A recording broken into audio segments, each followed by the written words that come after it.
You know my favorite part of the game last night? The final touchdown drive for the Detroit Lions.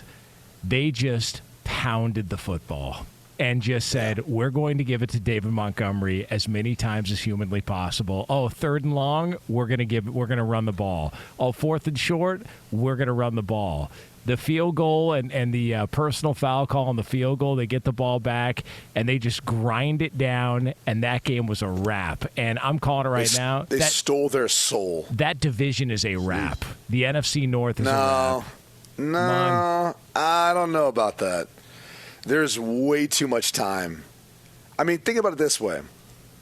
The Vikings haven't played a divisional game yet. I'm just saying, like, there's a lot of football left to be played. I don't think we should count out Green Bay. I really don't. I think they're young. You shouldn't count out anyone. It's too early. I don't count out Green Bay. Yeah, I don't. And they're wounded. You know, Christian was just getting back. Aaron Jones was just getting back. I mean, it was limited contributions from them. I thought Jordan Love actually, under the circumstances, you know, being under duress a little bit, you know, dealing with, you know, they were pretty relentless up front, Detroit. I thought that Jordan Love handled it. They didn't have Bakhtiari. That's going to hurt them for a while, not having him. They were banged up on the offensive line. So very true. Yeah. But I'll say this though, in that win, while I felt like it was very impressive for the Lions to play the way that they did, my question coming out of the game, based off of what you just said, Jonas, if they get up against a team that is stout against the run, and they will get up against some teams that are stout against the run, can they do it in the air? Can they win it throwing the ball? And to me, that wasn't a question that was answered for me last night, because it didn't have to happen. Like, Goff made some good throws. Goff always is known to make some good throws. I think he can do it in the air, but can he do it at a high enough level where they can win games, where they're going to have to utilize passing the ball to win? That was I was impressed. I don't think I saw anything that I didn't expect out of Detroit in this game. We said it in the show. We detailed it.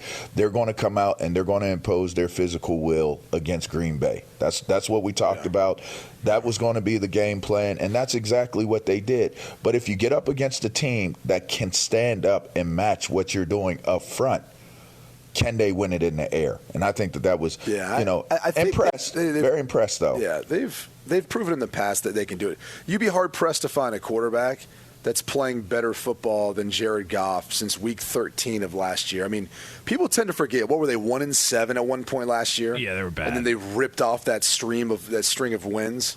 And they should have been a playoff team last year if the Seattle win going into that final game. Like, they had nothing to play for and still whooped that ass in Green Bay. Whooped that ass. Yeah. I mean, but the greater point is that, like, I don't think you can count anyone out or say it's a wrap right now. There's too much football left to be played, and especially within the division, which, ultimately you may only get one team out of this division. So that's kind of why I say, like, this is a tight division. The Packers are now, 2-2? And I don't think that was their first division game, was it?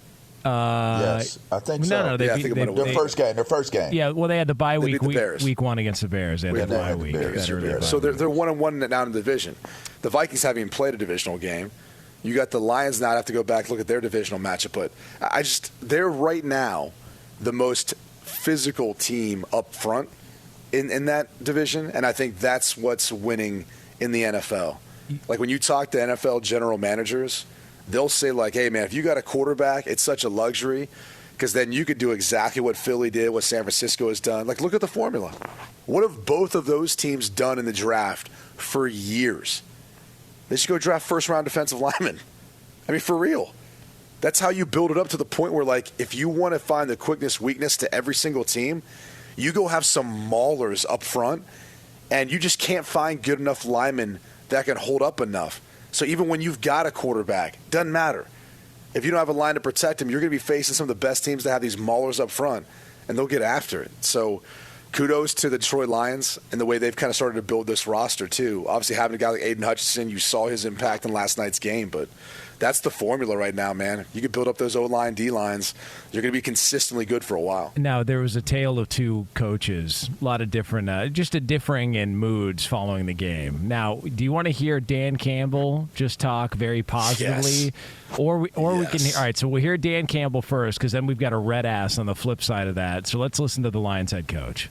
That was outstanding. That was a fun one for the guys, and it was a total team effort. And it's easy to go through here, and it's actually not easy to go through here and start picking out individual players. There's a ton of guys that played really well, but I didn't realize this, but that was David Montgomery's first time to get a win against the Packers, so that's pretty impressive. And 3 touchdowns, first time that we've had a Lions running back that's gotten that here at Lambeau, so that's pretty impressive.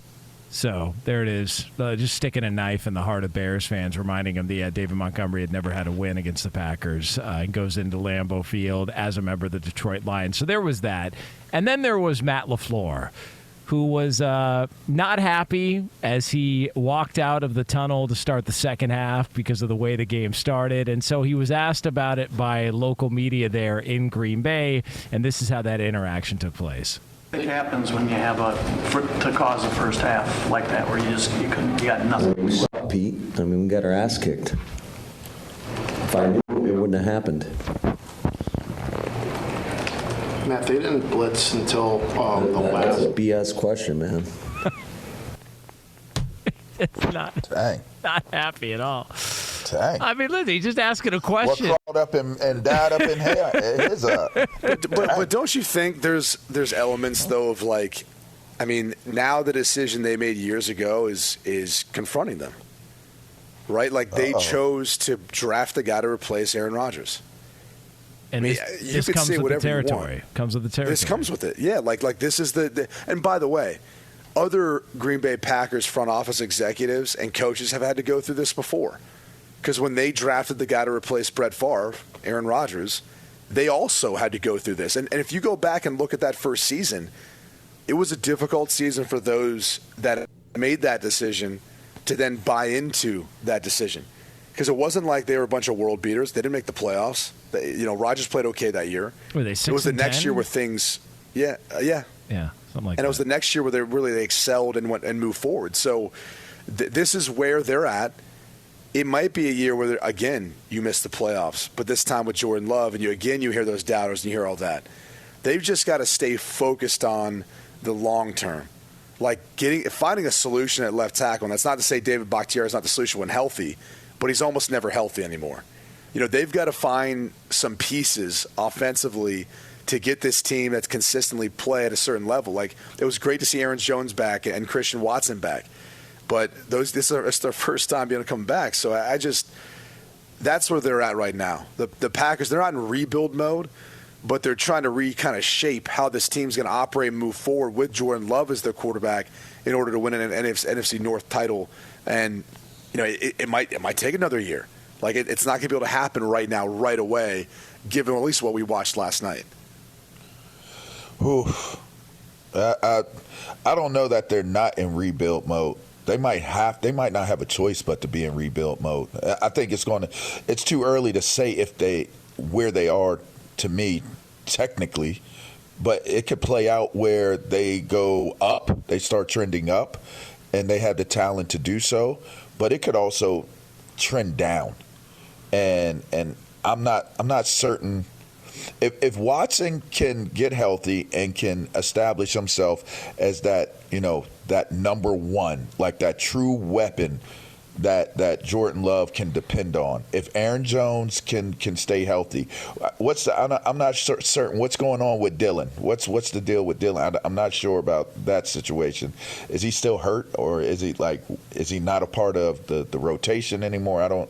But for me, if I don't see some of the stars that we've come to know do some of the things that they need to do in order for this team to take a definitive step forward from the loss of Aaron Rodgers at the quarterback's position, I don't know that they're not in a rebuild state. I mean, Romeo Dobbs has played well. Like him and Jordan Love have a certain little something going. I like there. Dobbs, but do y'all look at Dobbs as a number one? No, but I think it's developing. I look at it and I go, they were not a playoff team last year with Aaron Rodgers. It's going to take time. I mean, like for Packers fans, if the expectation was, well, we expect to be in the postseason this year, it's like, okay, well, then that's not being realistic.